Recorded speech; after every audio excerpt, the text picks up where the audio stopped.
Welcome to The Bridge, where Web3 meets TradFi. I'm Evie, I'm the founder at Soma, where we connect Web3 companies to institutions through tailored marketing strategies. And this series explores what happens when a Web3 solution meets institutional demands. And in each episode, we test 3 statements with a leader from the space.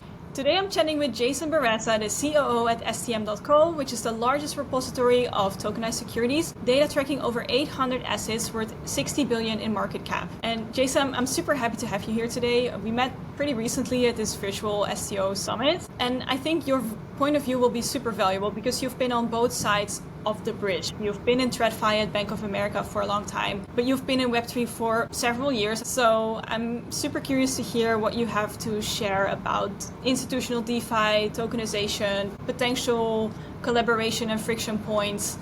Thanks for having me, and it's a pleasure being here and great meeting you as well at the STO Summit. Well, I'm excited to dive in. What do you got for me? Yeah, so the first statement is traditional securities are obsolete. Everything will be tokenized in 5 years. 5 years is a bit aggressive, I think, for everything to be tokenized. I also don't think that everything needs to be tokenized. And the reason I say it's aggressive is because I think a lot of assets will be coming on chain at faster rates. STM.co, we actually put out a prediction report. We predict that there's going to be about 30 trillion by 2030. But there's more than 30 trillion worth of assets out there. And I think part of the reason why it's going to take a little bit longer is because there's legacy systems that also need to come on chain. Yeah, I think that is also sometimes a problem that I hear from the TradFi side, that they're kind of hesitant to adopt because they have these legacy systems, right? Like, how do they usually deal with that? Like, what do you tell them? Yeah, and some of it is just going to have to be a tailored approach in terms of figuring out, well, what are your current systems and what part of it needs to be prioritized. So for example, the issuance of an asset on chain, it's pretty easy rather. It's more so like transfers, right? And so like if you're an asset manager versus a bank, you're going to have different needs. You're serving different types of clients, whereas an asset manager is maybe taking care more so of like managing the cap table and like getting in and out of different positions. A bank is going to be dealing with transfers, corporate actions, depending on what the role is and who they're serving, right? So it's figuring out, again, the plumbing there, where the biggest need is, and also seeing what's going on around you because things are changing fast and you kind of want to stay ahead of the curve as much as possible. Yeah, and how do you think DeFi companies can best prepare for that? Like, imagine you're like a DeFi company and you want to target banks specifically. Do you tailor your approach for them, or how do you see that successful companies are going about this? I mean, compliance is going to be the biggest thing that any large institution is going to bring up, right? So if you're a DeFi company, I think something that just is something you're going to have to come to terms with is you can't be fully decentralized with an institution. They're going to need to know, KYC, AML, who's involved, and have some risk management and risk assessment in place as well. So go in knowing that and knowing that the compliance department is going to come knocking and asking the tough questions. So you have to have some answers ready for that. Do you think that also maybe the compliance aspect creates one of the biggest misconceptions on the TradFi side because they assume that it's simply not going to work? Maybe, yeah. First, it's education to begin with. I think a lot of compliance departments still think of tokenization and real world assets as just crypto and Bitcoin.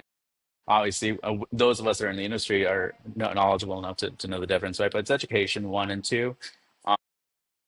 It's really just translating some of the terms, over to whatever it is, right? So, if someone is talking about permissions and whatnot and versus fully permissionless, it's really telling them like, look, you can have a more decentralized in terms of like who's able to participate, but you can control that ability too, depending on what kind of information you want to make available or what kinds of assets can be used and how they can be used in terms of risk mitigation. So it's really one, explaining that, and two, kind of showing an example too of like, here's how you can programmatically do this Yeah. in a way that enforces what you want to enforce, but also makes it easier for everyone involved.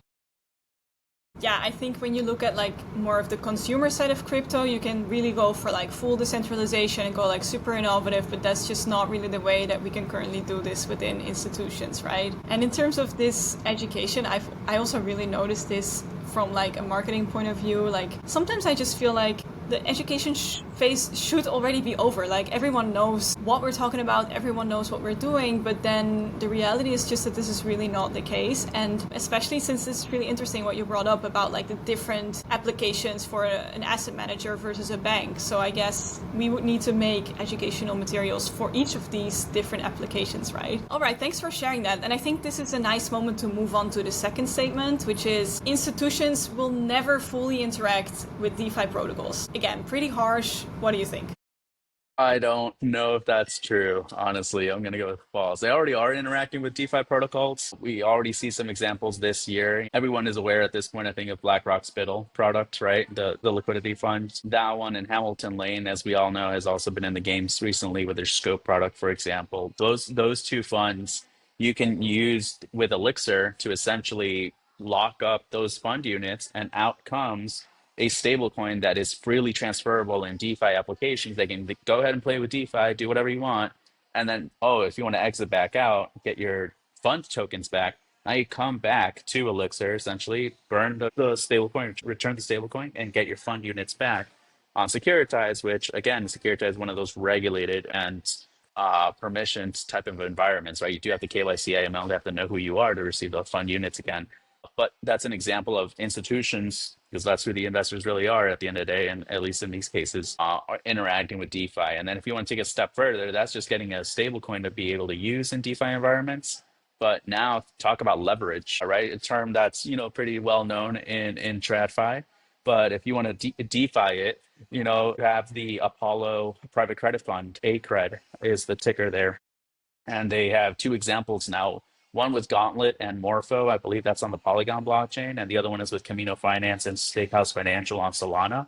But the idea is you take your Apollo tokens, you create, or Securitize rather, creates what they call their S token, right? It's a decentralized version of this, or more DeFi friendly version of this. And that gets put into a vault. Out comes stablecoin, and the stablecoin can automatically be used to invest into ACRED again. And now you have more ACRED. You get put that back and just repeat the cycle. And they're calling that a leverage loop. And so, like I said, you're already seeing institutions kind of interacting with DeFi. And if it's 2025 and they're doing this, imagine what they'll do even 12 months from now, not to mention by 2030. So I think it's bullish. I think that as long as you have some kind of risk control programmatic that's already in there, and you can control, KYC, AML requirements and all that good stuff, why not? It's a technology that I think institutions and individuals can profit from. Yeah, and if you would like sum up the main advantages of using this type of technology to a TradFi institution, like how would you sum it up? Really, the ability to move collateral a lot faster and cheaper than you would in a non-blockchain way. The other example we've seen too is just even on a derivatives market, taking your money market fund units and use those to post collateral. Like, imagine you can just continue earning that yield and move it faster rather than having to liquidate out post margin, then liquidate or invest back in. You missed out on yield on the TradFi side. I think DeFi will is definitely like offering a lot of these like upgraded solutions for TradFi, but then we still sometimes run into this like debate of like, are we doing this fully public or are we still going to go and use more private blockchains? Because we know that TradFi is always like hinting a bit more to the private side, whereas like the decentralized parties, they strive for open source, open innovation, so they hint naturally more to the public side. What do you think? Will banks ever fully trust public blockchains? I think so. I think they will. I think they started in private, rather, to your point, because they kind of want to control it and they're just getting their hands dirty with this and just understanding the technology. And I understand why they want to kind of have that walled garden, if you will. Yeah. And even amongst them, just one to another, we tried to pump out $30 billion worth of bonds. Most of them are institutional, one bank to another. You don't have real direct visibility into their blockchain, like the Connexus blockchain, for example, like JP Morgan. Well, what you are seeing now is them starting to go direct public or interact with public. So, for example, JP Morgan, I just gave that example. Connexus is a private, but they just did their first interaction with Ondo Chain. That's Ondo Finance's new blockchain. That's supposedly fully public. And they did a DVP transaction with Ondo's OUSG product, which is pretty cool. So that's just their first foray into it. And then you have other asset managers and large institutions going directly to the public blockchain. And the reason being is because they recognize that public blockchain is where the ecosystem is, where the tools are, the environment to really interact and add usability and composability to these assets. Yeah, absolutely. I mean, generally, if there's something new on the market, it takes a lot of courage to like go head first and try it to the fullest extent, right? So if we see something like the JP Morgan version right now, maybe they just go a little bit more step by step and they see it actually works really well. And then that way the ecosystem will shift towards a more public ecosystem. Do you think? I think so, for sure. Like I said, there's always going to be controls in place at the end of the day, but Yeah. and I also think that there's certain applications, right? Because then you have the question of privacy, which I know I got had the pleasure of speaking with Alexander Prager, who's their head of Connexus Labs, and how they're, taking privacy into account, but also again not limiting you to a fully private environment either. So finding that interaction where you can interact with public chains, public Yeah. environments, but remain private or certain parts of your life private is also very crucial. So what was like pretty much the sweet spot of like where does public environment meets privacy in the way that they can work with it, but it also fosters innovation? It's really, again, it's think of the blockchain as kind of like a highway. This is where the cars meet, and then you have to have certain things that permission you to do something or to not. Essentially, your red, green, and yellow lights on the road, right? So the way that I would say institutions are approaching this is like, okay, well, you have all this information that could be on chain or is maybe on chain, but now limiting which buckets of information are going to go on there. And there's actual whole debate on this that you'll probably find on our YouTube from our Tokenize This conference on permission versus public blockchains. Nice Yeah. little non-debate even in talking about ZK proofs and all that good stuff. So lots to consider. Yeah, and I think with STM you track like all kinds of different assets, right? On all kinds of different chains. But do you see like a trend of certain blockchains that attract more in the You TradFi know, space? in the TradFi space, I mean, I think Ethereum is, of course, the kind of the go-to answer, right? Just because a lot of stuff is there. That was the first one that BlackRock went into with Biddle, and then they expanded to other chains. Some of the heavy hitter chains, though, the usual suspects, as I like to call them, are probably going to be, Ethereum, Avalanche, Stellar, and Solana. I think are kind of like the main ones right now. The other thing too is, Avalanche, for example, has their subnets that some of these institutions also start to use, like Wellington Management, right? And the idea is that you have a private instance of the blah blah blockchain where you can interact and build your own ecosystem in the subnet. Then, if you do want to move it over to the public side, you can or choose to, So they make it kind of easy to Oh, control that's what you're doing. so do you think TradFi could use that to like kind of like play around a little bit, experiment before they really go all in? They do. Yeah, absolutely. And I think this was actually very relevant, especially in the US, just very segregated example here. But the idea was, institutions could not hold crypto on their balance sheets because of a rule called SAB 121 from the SEC, which is no longer the case. But back then, how could you interact on, for example, Ethereum when you have to pay gas, but you can't hold, It was Ether in your balance impossible, sheet? right? Right. So Avalanche subnets allowed you to have a valueless gas token, essentially. So it's just like a playful token to at least be able to pay gas, not really, but interact and get your hands dirty with the subnets.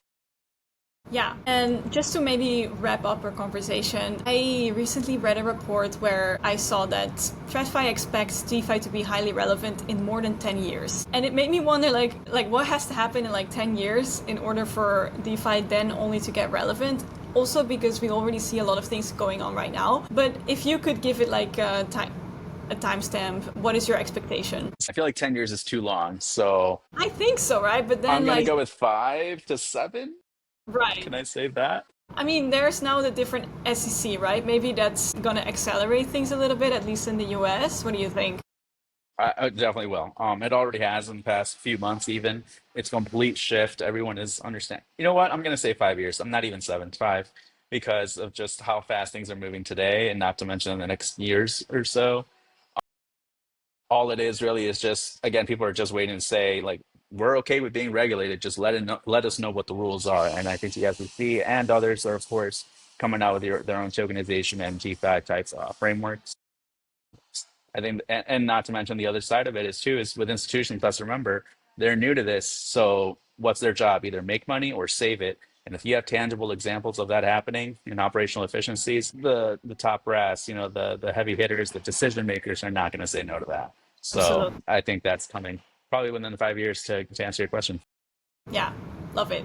Thanks so much. You also share a lot of interesting insights on your show with STM, right? Could you maybe share quickly where people can find that? Absolutely. If you're on YouTube, you can find us on STM TV Official. That's our handle there. You'll find our security token show, recordings from our Tokenize This conference, interviews, etc. You can follow us markets_unchain on X, Twitter, as well as LinkedIn. And then, of course, our main website, stm.co. It's in beta today as of a relaunch. And you can expect a lot more features, a lot more data, a lot more tokens coming on soon.